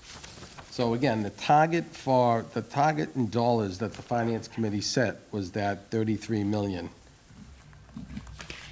Is it, Terry, is that where your question came in? Yes. This is where my question is, where you have a difference of 707,000, but the first page, the difference is... Yeah, it's off by $1. It's 30. No, the first page, the difference is only 342,000. No, so look above that. That's the target that we wanted to get to, was $33,678,889. Right, Right? right. We're at right now, so on this slide, it says 33,678,890, and that's just a rounding, Right. a rounding issue. Right, We're at 34 million with the department requests. right. So Terry, Means we're Department over, we're Terry, over guidelines by 707,000. So I agree with you, Terry. I think, and let me test this, I think there's three numbers here. Okay. So one is, here's the guideline dollars that we need to get to. 33,678. Got Got it. No disagreement on that. Right. Okay. Then you have two other numbers. Right. One was, originally, tops down, they submitted a request for 34,021. I think you're right. Tops down, Yeah, there was, yeah. hey, can I get that? Well, no, you get 33,678. Now the individual departments have built their preliminary budgets and their preliminary requests by department, and it's rolling up to 34,386. Yep. What was the second number? The second number was the initial town overall request. Top right? down. Top down, I'm Top looking down. for Town 34. manager down. Okay, Okay, you get Okay. 33,678, departments go build it. All right. Is Here that it right? comes, Yes, 34,386. so, okay. Yeah, so our original guideline request was $342,000 more than what the final guideline was. Right, okay. and now the budgets are Now they're asking double for Now another the departments 360 on top of that. And they Yeah. want 700,000. Okay, got it. 700,000, yeah. Yeah, that's good. Okay. So Anthony, As usual, as well. I like the fact that, like, for example, you have total government, general government is up by 4%, right? And we don't want to, it's not the select board's job to micromanage, but when you go to the slide where it breaks down that 4% among the different groups, like town manager's office, human resources, you see some big swings of numbers here. Yeah, Yeah, And, right. you know, Mostly percentages of small numbers. percentage changes, yeah. yeah, big percent changes, right? And usually it's a small number that's a big percent change. It's not usually a big number. I think it would that's be a big- helpful if we saw FTEs. That might be a better look at what's changing, because a lot of this is, headcount driven. So that would help me, because when the percents, like Mark said, it's a small dollar amount, but FTEs would be I helpful. agree. So do you mean FTEs at the department level, like FY '23, '24, '25, and then No, your I would projection just like to '26? see 25, 26. See, I agree. I think that's a great suggestion. Yeah, But- we can have that. We can have that for next time. Yeah, and It's budget. I'd like to just make a comment, because obviously it looks like the town manager's office is way out of whack here. And so the comment I would like to make is, in line 1A, the town manager's office, the $999,000. That includes the economic vitality manager position, which in FY '25 is budgeted in planning and land management right. 4E. I'm not sure why, but it ended up there. That is $106,000. If you back that out, the increase for the town manager's office is 3.38%. So there's no head count increase. It's just a transfer of home department. A similar thing in HR. We transferred a position from line 3A Finance Administration with a value of $85,475 to line 1B Human Resources. So if you back that out, that increase is still a big number, but there was a transfer of headcount there. Yeah, that would be helpful. There's going to be some of those across all of these in prior years also. Yeah, I mean, Right. over the Yeah. last few years, we have been transitioning Right. to having a centralized IT service where all of the IT software in particular is managed by that department manager, similar with facilities administration. I would expect that we would be moving facilities administration, 1E and 1F, parks and playgrounds, to Public Works where those operations actually sit, so we can get a better view of what the different cost centers are funding. And then, Carrie, can you remind me, that we have this salary reserve line, right? It's probably in other. Yeah. And is that the salary and bonus for all staff or just a subset? I seem to recall the Yeah. public safety have their own in their budgets. Is that true? So I can't remember. No. when No, we it's not The true. reserve, sorry. The salary reserve is where we park an estimate of what we expect unsettled contracts to settle for, and we also have funding for merit for non-union employees. So right now, without getting into too much detail, because we do have some unsettled contracts, 39.1% of the number we're carrying is for merit, 60.9% is for unsettled contracts. Anytime we have a contract settlement, so for the groups that have a settlement that covers 7/1/25, their salary adjustments are carried within the department budget. That's what it's, yeah. So, Anthony, I've gotten this question, and I'd like to hear your answer. I've heard the question that year after year, the town seems to be able to commit to meeting the guideline. And some people are assuming that that means that there's a lot of room in the budget, so it's easy to meet the guideline, right? And how would you respond to that assumption? So if I went through the rest of the presentation anyways, we're committed to get to the guidelines. And going through the guidelines means there's going to be, you don't make up a $800,000 deficit without having some staff reductions involved. And with that, I've been combing through line by line of everybody's budget. So I have about, right now, 12 to 15 pages of notes on where I think reductions can mean. So a budget's built with a little bit of flexibility, yes. But we're able to do that and accommodate boards' requests. Like this board, for instance, last year you said you'd like the parking meters taken out. Well, the only way we do that is through the operating budget, because that's the only place that we have an appropriation. So with that, we were able to accommodate your request this year, and $60,000 is coming out right now out of the Public Works budget. Then we're going to see what happens at the end of the year, and maybe we need to make some adjustments down the road. Another example, mid-year, we're talking clickers for town meeting. So we don't have that budgeted. So, but we have a little bit of flexibility within the budgets that we can do that. When we make the reductions and come in at guidelines, we're not, and I'm going to repeat, we're not able to do that next year. We can't have a request from this board or any other board and ask that, because departments are going to be at the bare bones just to provide the services without, and there certainly will be an impact on services. Now, also, keep in mind that the departments transfer back via free cash over $1 million a year. When we chop this budget down, that's not going to happen for FY '27. When we're talking about what we have for free cash certification, we're not going to expect that big number because that's going to be impacted because there's no room. Departments are going to be running really lean. So those are the two areas, just an example, some of the projects that come up mid-year, and then as far as how it affects free cash.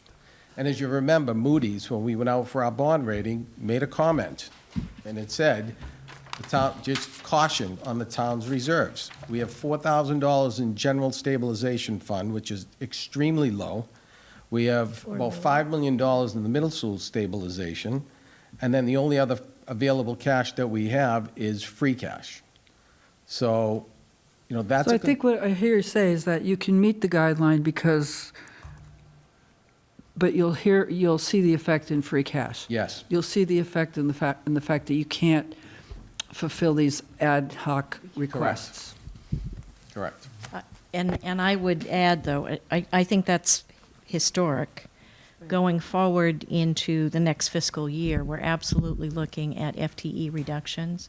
We're not prepared to talk about those right now, but I would expect as soon as next week we would. We are looking at some level of service reductions, and again, would expect to be talking about that next week as well. In this budget? In this budget. I mean, we have combed through the requests. I don't think they're completely unvetted. There's been a lot of time and attention paid to the requests. I would add that the town has been very successful, from my perspective, in receiving grants. We're moving to an ALS ambulance that we've shown the new revenue will offset new expenses about 2 to 1 based on our projections. We are able to move forward at that essentially with no additional cost to the taxpayer because of the $1 million grant that we received from the federal government. There is a little bit of additional ARPA funding, but we're not using any taxpayer funding to offset the startup of that. We've also talked about consolidations. We have software consolidations going to the Munis ERP system. We will be moving away from ADP payroll, from Cornerstone HRIS.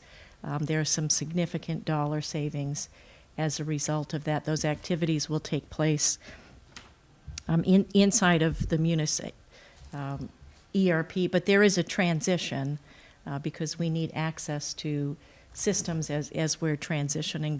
But those are some of the reasons going forward that we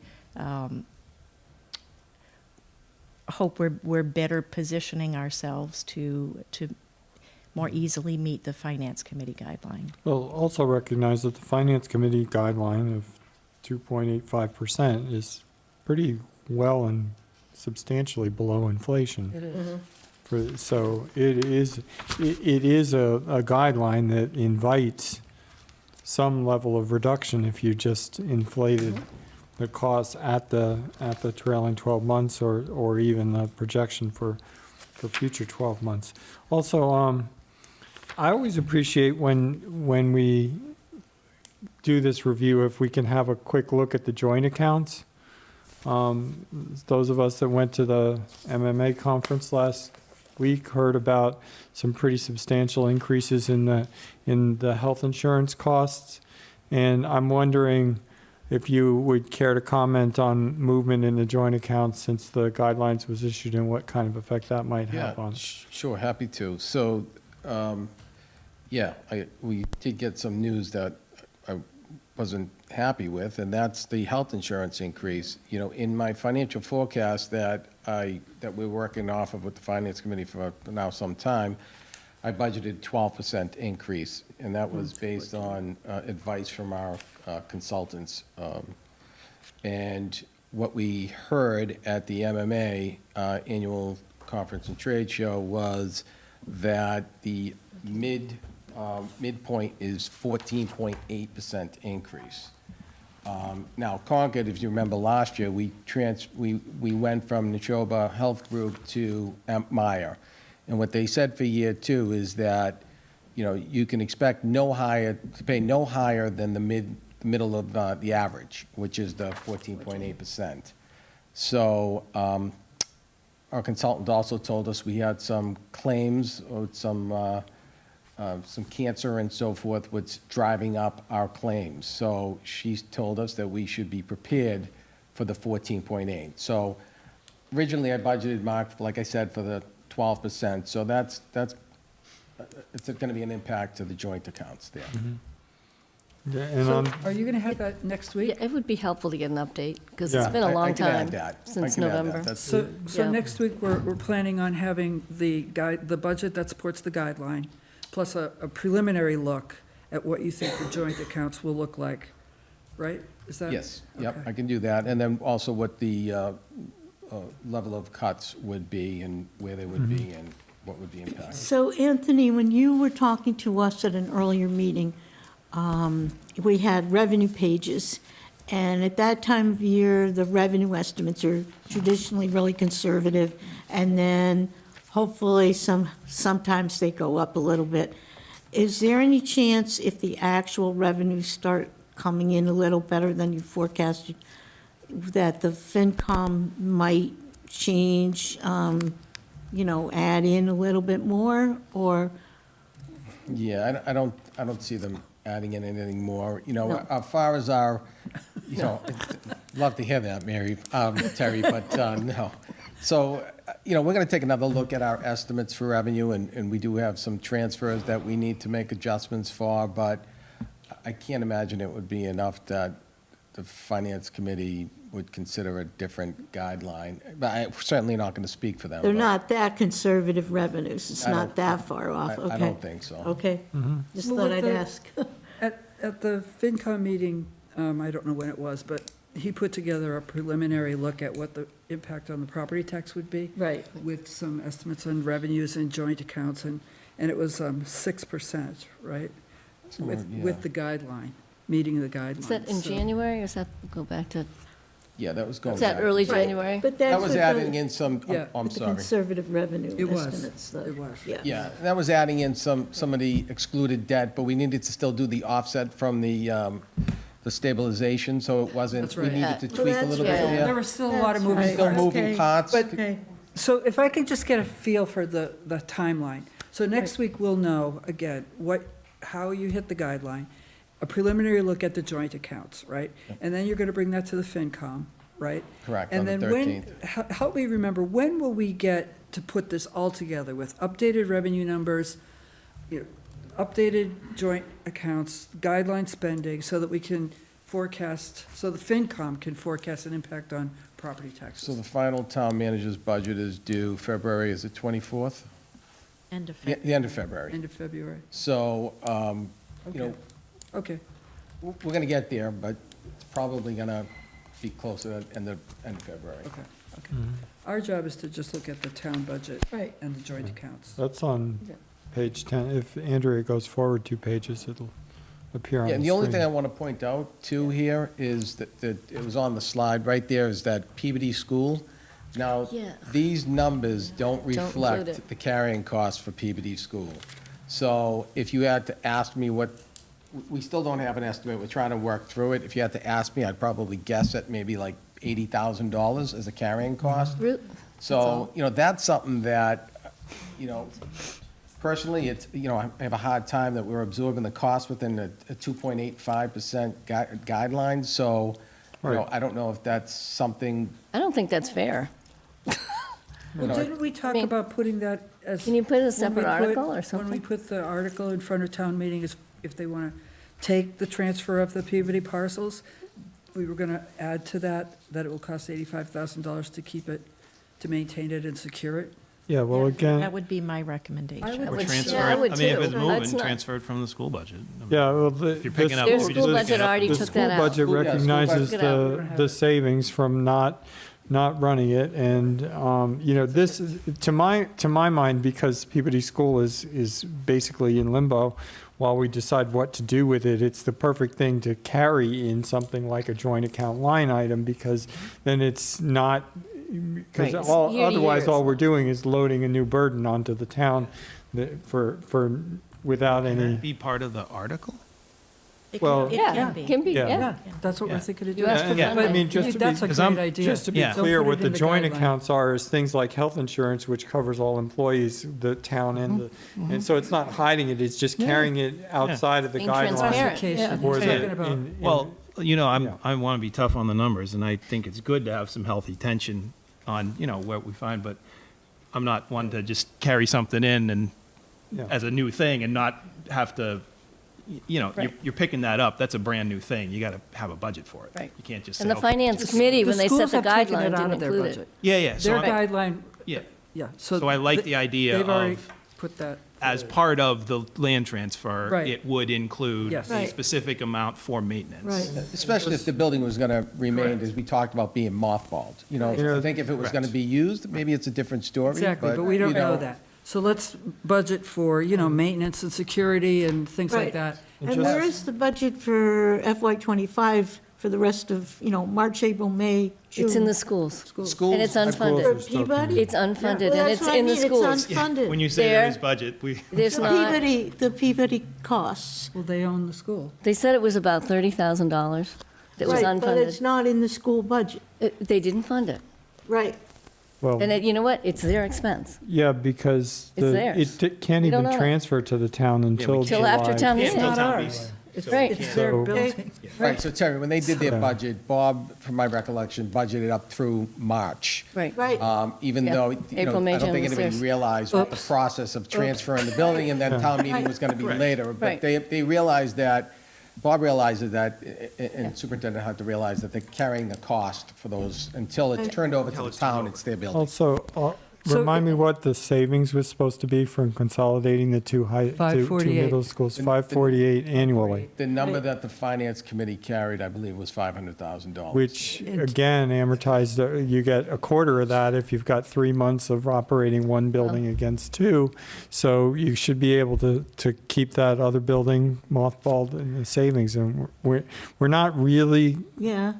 covering it that Right. finally, but that 548 is worth keeping in mind when we look at these guidelines for FY '26, because that 548 savings is the reason why the Concord Public Schools is getting a 2.4 instead of a higher number. Absolutely. That that also had FTE savings in it too, so it's not just building carrying Yes. costs. So we just have to let the A lot town of it was manager Bob figure it out. utilities. No, a lot of it was utilities. Yes.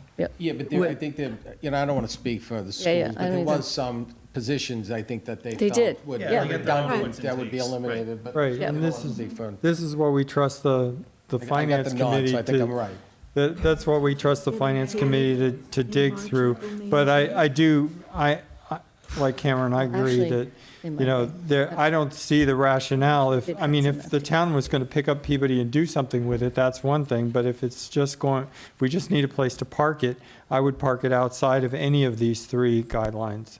Right, Right, Yes. in Would the agree. article, right. separate Well, article. the article doesn't specify where it's Right. going to be classified on the Yes. on the Just P and on L. the guideline. It's just, you're recommending to Yeah. the town.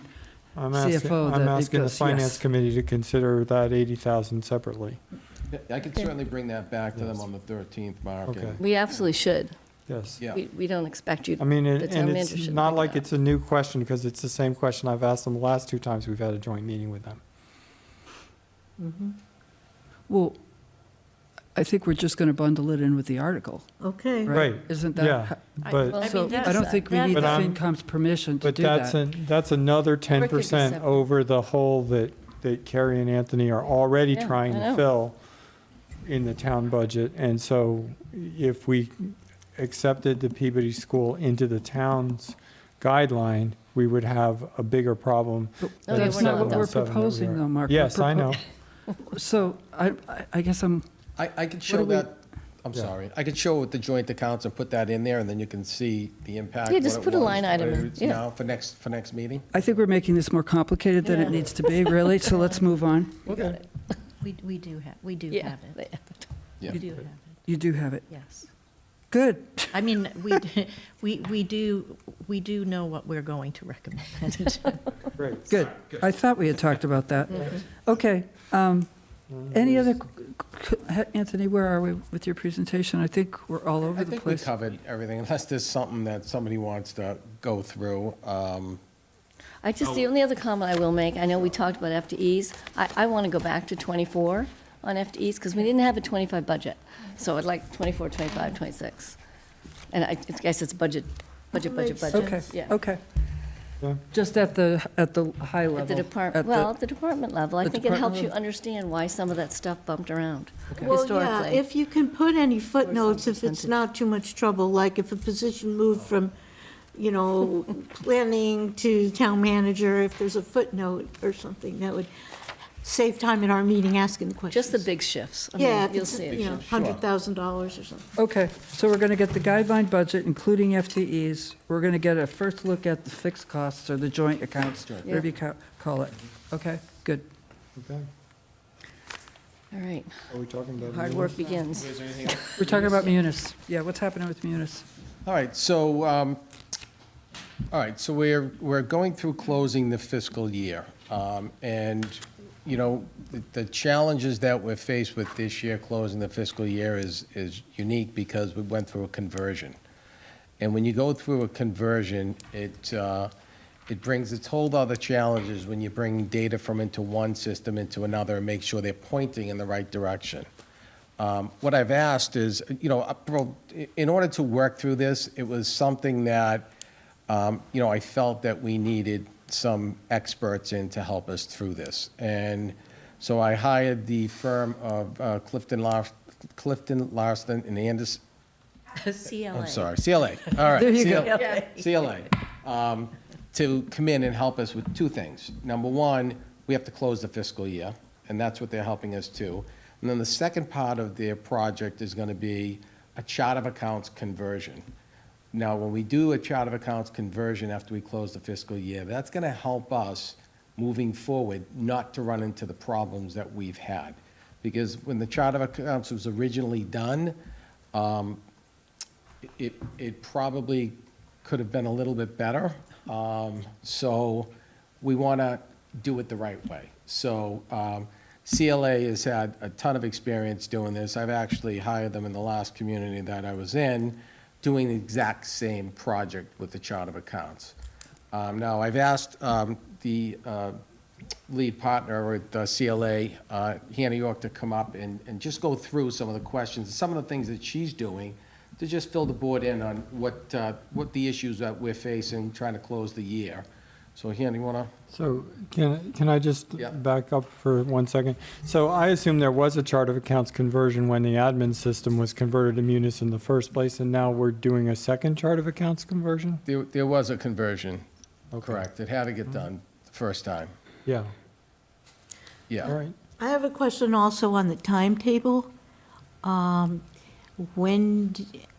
you think the year will be closed in the next few weeks or months or Yeah. before town meeting or? Sure. So let me start by saying, what you're experiencing right now is no different than what you've experienced in the past several years. Because I went back and looked at when the fiscal year was closed, as well as when free cash was certified. Yes, I know you're not a no, Terry, but the Used to answer be is able to yes. And I gladly could show it in a report. So, this isn't out of the ordinary. It's just a little bit more challenging because we're going through a conversion. So what the plan is that we're going to hopefully have this completed and close the books by the end of February. Then we're going to get free cash certified. Then we're going to start the project with the chart of accounts. And then by doing the chart of accounts, what the goal is to meet our deadlines that we have to for the Department of Revenue in a timely manner. That's the goal. It has been the goal since I walked through the door. And this is all just part of the process of getting to that goal. So I'm going to let Hannah go through some of the challenges that CLA has been working with. Hi, thank you for having me here. So as Anthony said, I've worked with him in several communities, actually. I think we're up to 3 or 4. CLA works with probably about 60 communities a year throughout the Commonwealth. So we've worked with several various communities that have implemented Munis over the years. I will say it is always a tedious project. It is a massive undertaking, switching financial systems. I don't, even being in government, I've been through the process in private industries. It's always a massive project. One of the issues before we can close this fiscal year, because this will be the first full fiscal year 24 we're talking about, just in case anyone missed that part. This will be the first year in Munis. Once you've closed a fiscal year in Munis, there's certain things that basically are stuck, right? So we want to make sure, especially this first year, that everything is as clean and well documented as possible. We want to bring in good data, because if your reporting is only as good as the data that's underlying, right? So we want to make sure that all the data is correct. You guys did a period of time when you were doing both systems, so it was still in admins, but then we were bringing the same data into Munis. So there is some duplication there of both effort on the staff side, which of course you had the same number of staff, correct, as your normal. So so there's a certain amount of duplication there, which that makes it an added burden for those who are working internally on it, and then also. There were some, with the chart of accounts that was initially put into place, there were some, I would say, some holes that we needed to help patch through with some of the data that was being converted over. So the first piece we're going through is scrubbing all the data, looking at admins, documenting everything, the beginning balances, any of the transactional data that hit admins, making sure all of that came through. We're just about wrapped up that piece of it, proofing out all the data, doing the cash reconciliation, finishing the accounts receivable reconciliations. All of those we had to make sure all the data was in before we could finish that. As we're going through as well, we're also, making some adjustments for some of the setup to tweak it to make it more efficient. There's a lot of different ways that you can set up Munis. Every community is a little different. Munis, they work nationwide. Massachusetts, as you probably all know, is a pretty unique state in many ways. We have our own form of accounting even.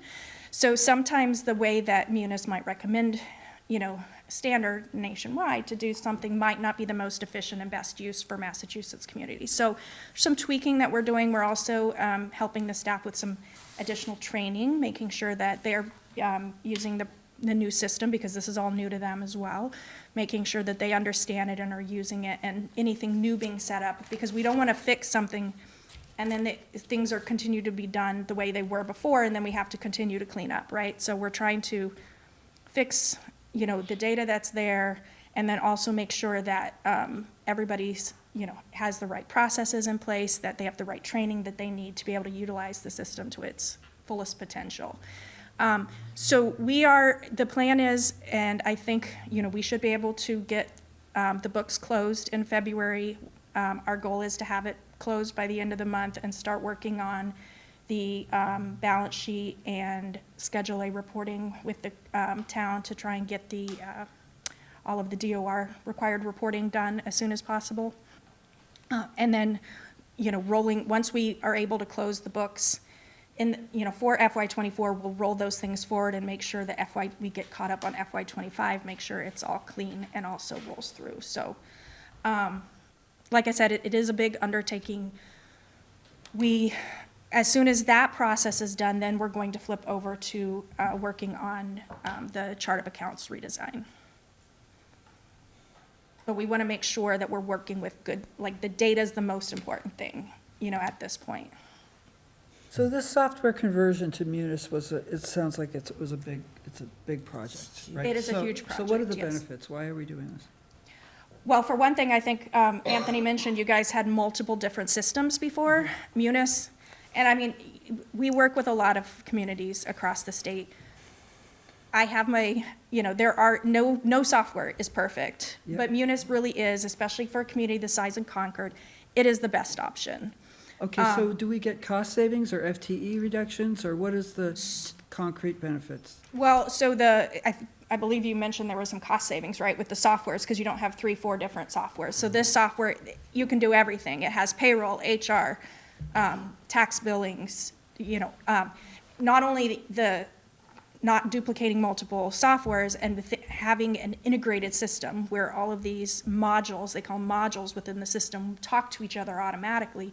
You're going to get better data, because the more time you're having to enter something or convert something from one system to another introduces more possibility of errors, right?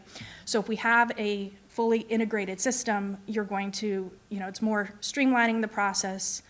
I don't know all the processes that the town was doing before in admins, but I can say that, it's definitely more efficient. I think you would be looking more at, I tend to look at it more as, when you build in these efficiencies, then your employees can use their time for more value-added type projects versus just pure manual data entry, right, and duplication of effort. And Kerry talked earlier about payroll. So one of the things that go into Munis payroll is we do a lot of manual processes. We use an ADP. So we keep accruals on actually a piece of paper and a spreadsheet. All of that's going to be in the system. Okay. We're going to be able to track, what it means and what it costs for sick time or any other fringe items that right now is really difficult for us to quantify. We're going to be able to get that data out. So when we go and negotiate contracts, we're going to be in a better situation to know the financial impact of those contracts. Okay. And in fact, the Munis payroll, you can even do your budget projections. You can do projections based on various scenarios within there. So it'll help to have that integrated right in there. It has a whole budget module that you can pull those payroll projections right into your budget plan within the system. Thank you. So Anthony, the chart of accounts, you did one conversion. Sounds like we have to clean it up, right? So we're going to tweak 24 and get it really clean. So before then do you have to go back now and change anything you did in 25 into that? Or as part of that, whatever you're structuring for FY24, you're fixing 25 transactions at the same time? So 25 is going to be clean? So we're focusing on getting the 24 reconciled and finished. We will then roll it into 25. I think a lot of those, and as I said, we're trying to make sure that nothing new in 25 is being entered against those, but there probably are still some, for lack of a better way of saying it, stuck transactions out there because they need to have these tweaks done in order before we can process them, but we will roll that in. But nothing that's being entered now should be having those problems because we're fixing them as we go, right? So there will still be some cleanup for 25. But because of the timing and because we need to get the DOR reporting done ASAP, our focus is on getting that FY24 cleanup done first. So what's your estimate of when you think 25 will be? That you guys are you're in a steady state for running. When do you think you're going to be there? It's hard to say, it's one of those, it depends, right? It depends, but I think it's, I would hope that before, when do you guys do your town meeting? June. Definitely, I would say another month or two to make sure we vetted FY25 and that those things, because I think a lot of it was early on. Right. Most of the issues were when we weren't doing anything directly in Munis. They were doing it still in admins, then we were having to convert it. Now they're actually doing everything directly into Munis, so there would be less to clean up in 25 than there was for 24. And so I would hope that maybe by the end of March, early April, we would be able to have a good handle and, get caught up on the data within 25. I know you're down staff too, so it's stressful to get all this work done. So I don't know if you have any contracting staff that's helping just move this along faster, if that's even possible. Of course. We have a temp Spending that money. was temp It's helping like- for admin stuff, Yeah. but to be honest, Okay. I'm paying for this CLA work out of the operating You're doing it. budgets, which is part of the vacancies, so. Okay. By not filling the vacancies just makes it a little bit easier to pay the bills. Yeah, and it sounds like you've got expertise that knows what They're the what best. they're doing. So You only good. hire the best, in my opinion. You get what you pay for, and they're the best out Yep. there, and that's why I always reach out to CLA and Hannah. She's my go-to person. And we're not alone. Many municipalities go through the same thing that I did it in my last community. We went through a munis conversion too, and Hannah was there cleaning up, some of the issues same thing. It's just, like she said, Munis is, they just don't know the way that we operate in Massachusetts, and, and many communities end up in the same situation. Which is strange, because Massachusetts has a lot of munis implementations, right? So you'd think that they would know better, but that's, So how do we compare to other towns? You've done this, you've seen these conversions, right? I mean, every community is different because, I mean, I will tell you, this is one of the things I love about working in Massachusetts government. Every single town I go into, I learn new things. Yeah. It's job security, yeah, especially with all the, what they call it, the silver tsunami, all the retirements, and there's not new fresh blood coming in. We're trying to help with that, but, I think it's hard to compare one community to another, but it is very typical what you guys are going through. I would, leave it at that, every community has their struggles. Some are a little different. When you add into it both new people coming in and open positions, that just complicates the matter even more. so Anthony, in terms of budgets, in terms of receivables and things like that, do we think we have a pretty good handle on what we have right now as we're doing our operating budgets? Is there any concerns there? For revenue-wise? Yeah, I just don't, I don't know what's in Munis. I know nothing. There's expenses, everything Terry and is. I talked, I think the next project that we want to undertake is looking at some of those chargebacks and indirect costs. Yeah, that was one of my questions on the budget. So, we talked about that needs to be a project, obviously not now. It would be, we say it's a good summer project to work on. So we're already looking at, what options we have out there, because I think that's probably the last area where, we'd both like to attack and just get a better handle on where everything stems from. And if we're recovering the right costs. Sounds like an FY '26 goal across the board. Been trying to do it for 2 years, 3 years. No, but we did So when some, we can did we- the Well, rec. we talked about. We did some of it, Rec but, Commission had extra money. We talked about some of the. no, we sort of set the, how to go about doing it, but Yeah, now yeah, it's I'm sort of just the saying whole it's another enterprise, opportunity, right? looking at your And the budget. chargebacks and, yeah. So when will we have free cash certified? So, Hannah, I think when I asked you that, you thought that maybe within 2 weeks, we would have a draft of the balance sheet to So report we'll to DOR? Yeah, once, Submit. we can't get it certified until we submit we have to close the books, submit the balance sheet, Schedule A, all that. Yep. For them to certify. They usually take a couple weeks to review it. Okay. So, but I should be able to provide Anthony and Carrie with a estimated amount that you guys can utilize while you're looking at your budgets Good. prior to that. The most important thing is, because you have actually, I would say, a little bit more wiggle room in your town meeting, because it's in June. I have some communities that are doing it in March and April. That gives us, as long as free cash is certified before town meeting, you guys are fine. And, we can usually get that estimate pretty close to what DOR will have. And so I think there'll be no problem whatsoever having it certified well before town meeting. It's just, it'll be a couple weeks before we can give them kind of an idea of the estimate for it. To be clear, it's an extremely unusual circumstance for us to have town meeting in June. Yeah, really. Those April commit. Small thing going on. And we're not planning on making a habit of it. Don't count on that, Yeah. right?